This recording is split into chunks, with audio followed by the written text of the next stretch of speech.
How to Never Get Angry or Bothered by Anyone, a Stoic Guide to Emotional Mastery. Have you ever had a perfectly peaceful morning ruined by a careless comment?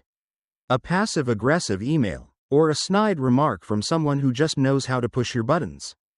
Most of us have. That tightness in the chest. The heat rising behind your face. The mental rehearsing of what you should have said. It's exhausting, and worst of all, it lingers. But what if I told you that you don't need to live that way? That you could train your mind to respond with clarity, composure, and peace, even when the world seems intent on disturbing you? That's the promise of Stoicism, an ancient philosophy whose wisdom remains fiercely relevant in our modern, noisy world. Anger. The emotion that steals your power. The Stoics were clear on one thing. Anger is not strength, it's a form of self-abandonment. Marcus Aurelius, the Roman emperor, wrote, "How much more grievous are the consequences of anger than the causes of it?"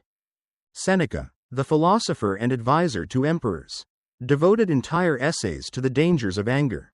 To him, it was a temporary madness, a self-inflicted wound that damages more than it defends. And Epictetus reminded us, it's not what happens to you, but how you react to it that matters.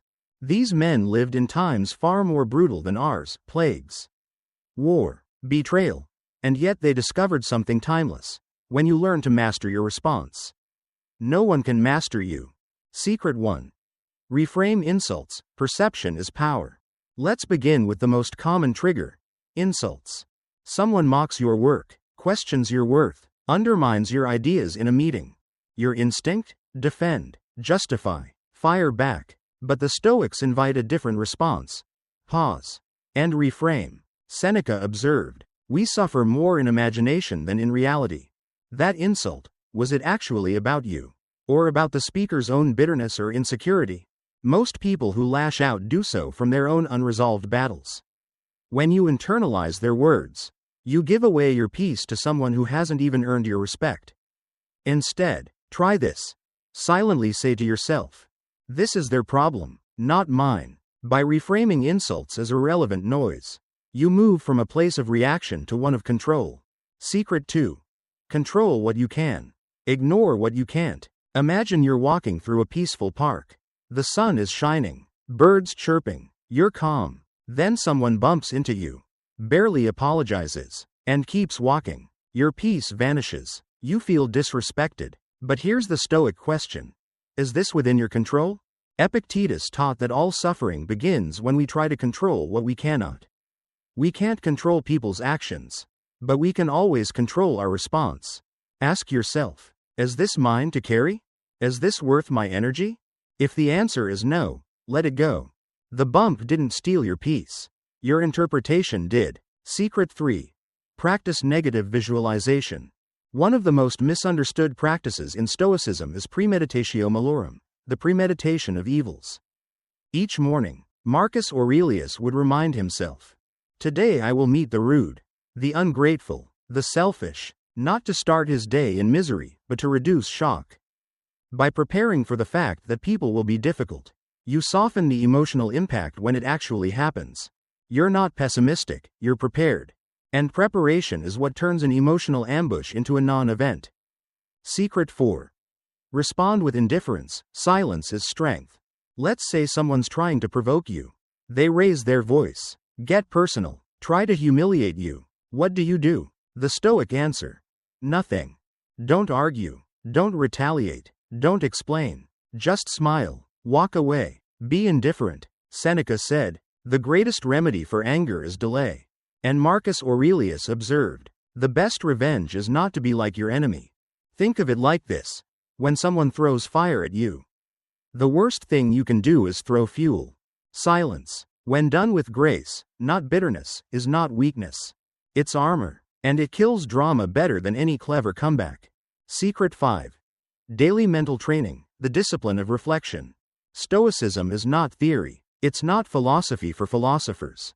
It's a daily practice. The Stoics journaled. They reflected. They reviewed their behaviors every night.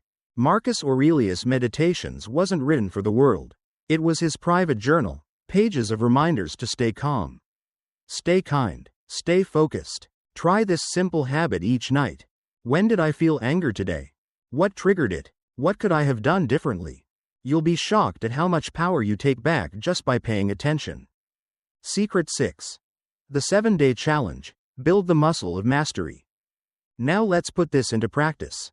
For the next 7 days, do this. Choose calm over chaos. Choose breath over reaction. Choose silence over drama. When someone tries to provoke you, don't play the game.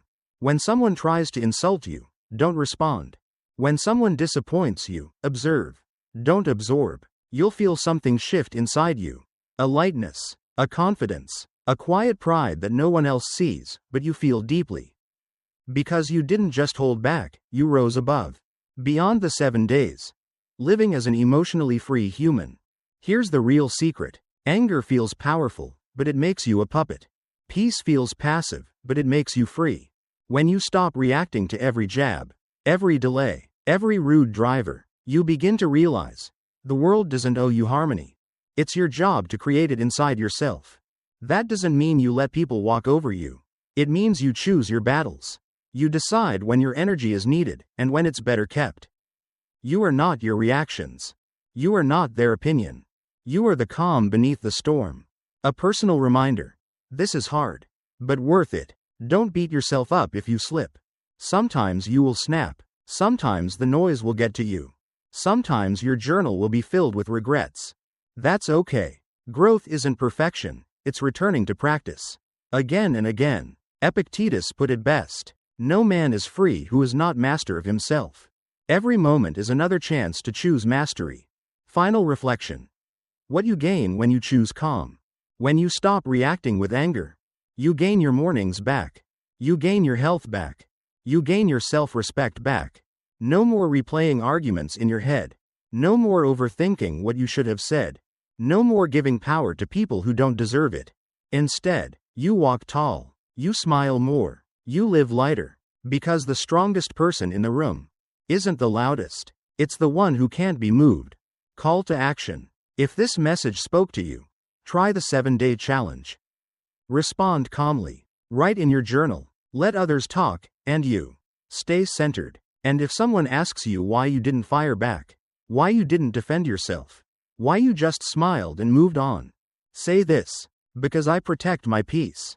And no one, not even you, gets to steal that from me.